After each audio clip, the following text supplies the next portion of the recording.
ಎಲ್ಲರಿಗೂ ನಮಸ್ಕಾರ.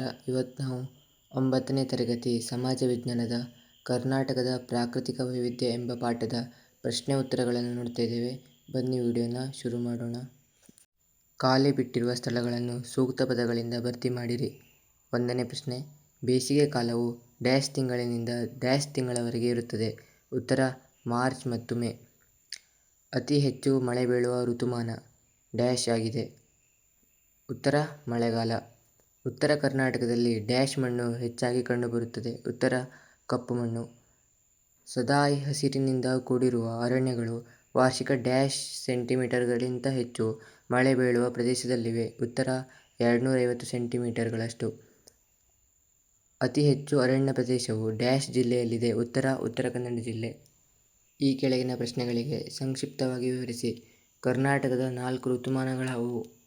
ಉತ್ತರ ಬೇಸಿಗೆ ಕಾಲ, ನೈಋತ್ಯ ಮಾನ್ಸೂನ್ ಮಾರುತಗಳ ಕಾಲ ಅಥವಾ ಮುಂಗಾರು ಮಳೆಕಾಲ, ಮಾನ್ಸೂನ್ ಮಾರುತಗಳ ನಿರ್ಗಮನ ಕಾಲ ಅಥವಾ ಹಿಂಗಾರು ಮಳೆಗಾಲ, ಚಳಿಗಾಲ. ಕರ್ನಾಟಕದಲ್ಲಿನ ಮಳೆಗಾಲವನ್ನು ಕುರಿತು ಬರೆಯಿರಿ. ಇದನ್ನು ನೈಋತ್ಯ ಮಾನ್ಸೂನ್ ಮಾರುತಗಳ ಕಾಲ ಎಂದು ಕರೆಯಲಾಗುತ್ತದೆ. ಅರಬ್ಬಿ ಸಮುದ್ರದ ಮೇಲಿಂದ ಬೀಸುವ ತೇವಾಂಶಭರಿತ ಮಾರುತಗಳನ್ನು ಪಶ್ಚಿಮ ಘಟ್ಟಗಳು ತಡೆದು ಅಧಿಕ ಮಳೆ ಸುರಿಸುತ್ತವೆ. ಪಶ್ಚಿಮ ಘಟ್ಟಗಳ ಪೂರ್ವದ ಕಡೆಗೆ ಹೋದಂತೆಲ್ಲ ಮಳೆಯ ಪ್ರಮಾಣ ಕಡಿಮೆಯಾಗುತ್ತದೆ. ಪೂರ್ವದ ಮೈದಾನವು ಮಳೆನೀರಿನ ಪ್ರದೇಶವಾಗಿ ಪರಿಣಮಿಸುತ್ತದೆ. ಶಿವಮೊಗ್ಗ ಜಿಲ್ಲೆಯ ಆಗುಂಬೆ ಕರ್ನಾಟಕದಲ್ಲಿ ಅತಿ ಮಳೆ ಬೀಳುವ ಸ್ಥಳವಾಗಿದೆ. ಚಿತ್ರದುರ್ಗ ಜಿಲ್ಲೆಯ ಚಳ್ಳಕೆರೆ ತಾಲೂಕಿನ ನಾಯಕನಹಟ್ಟಿ ಕರ್ನಾಟಕದ ಅತಿ ಕಡಿಮೆ ಮಳೆ ಬೀಳುವ ಸ್ಥಳವಾಗಿದೆ. ಕರ್ನಾಟಕದಲ್ಲಿನ ಮಣ್ಣಿನ ವಿಧಗಳನ್ನು ತಿಳಿಸಿ. ಕೆಂಪು ಮಣ್ಣು, ಕಪ್ಪು ಮಣ್ಣು, ಜಂಬಿಟ್ಟಿಗೆ ಮಣ್ಣು, ಕರಾವಳಿ ಮೆಕ್ಕಲು ಮಣ್ಣು. ಕರ್ನಾಟಕದ ವಿವಿಧ ಸ್ವಾಭಾವಿಕ ಸಸ್ಯವರ್ಗಗಳನ್ನು ತಿಳಿಸಿ. ನಿತ್ಯ ಹರಿದ್ವರ್ಣ ಕಾಡುಗಳು, ಎಲೆ ಉದುರಿಸುವ ಸಸ್ಯವರ್ಗ, ಮಿಶ್ರ ಬಗೆಯ ಕಾಡುಗಳು, ಕೊರುಚಲು ಸಸ್ಯವರ್ಗ ಮತ್ತು ಹುಲ್ಲುಗಾವಲು. ಕರ್ನಾಟಕವನ್ನು ಶ್ರೀಗಂಧದ ನಾಡು ಎಂದು ಏಕೆ ಕರೆಯಲಾಗುತ್ತದೆ?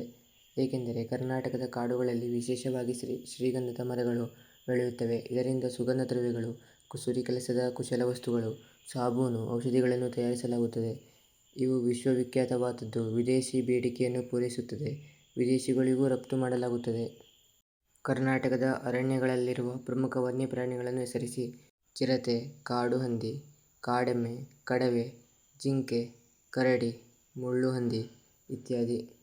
ಹೊಂದಿಸಿ ಬರೆಯಿರಿ. ಆದಿಚುಂಚನಗಿರಿ ನವಿಲುಧಾಮ, ಮಂಡಗೆದ್ದೆ ಪಕ್ಷಿಧಾಮ, ನಾಗರಹೊಳೆ ರಾಷ್ಟ್ರೀಯ ಉದ್ಯಾನವನ, ಶ್ರೀಗಂಧದ ಮರ, ಎಲೆ ಉದುರಿಸುವ ಕಾಡು. ಧನ್ಯವಾದಗಳು.